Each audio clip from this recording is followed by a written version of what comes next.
नमस्कार मित्रांनो. आज आपण परमपूज्य गगनगिरी महाराज यांच्याविषयी थोडं चिंतन करूया. गगनगिरी महाराज हे अध्यात्म, योग साधना आणि निसर्ग प्रेम यांचे अद्भुत असं संगम आहे. आयुष्यभर कठोर तपश्चर्या केली त्यांनी.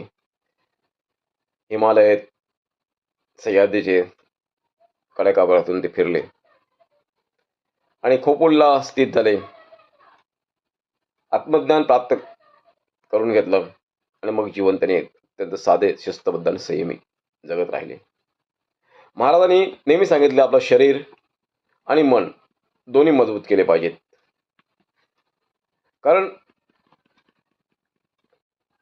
शरीर आणि मन मजबूत झालं तरच आपण पुढचं कार्य करू शकतो.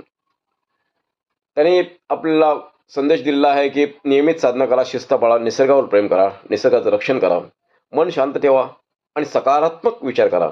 कष्ट आणि संयमाचं याच्यामुळेच यश मिळतं.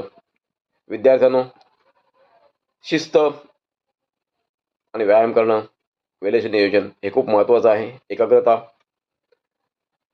ध्येय साध्य करण्यासाठी खूप महत्त्वाचं आहे. निसर्गप्रेम आणि साधेपणा. गगनगिरी महाराजांच्या चरणी आपण वंदन करूया, कारण त्याने आपल्याला चांगलं योग्य मार्गदर्शन केलेलं आहे. त्यांच्या विचारांचा अनुसरण करूया, व्यायाम करूया, मन लावून अभ्यास करूया, आई वडील शिक्षकांचा आदर करूया आणि समाजासाठी काहीतरी चांगलं करूया. धन्यवाद मित्रांनो.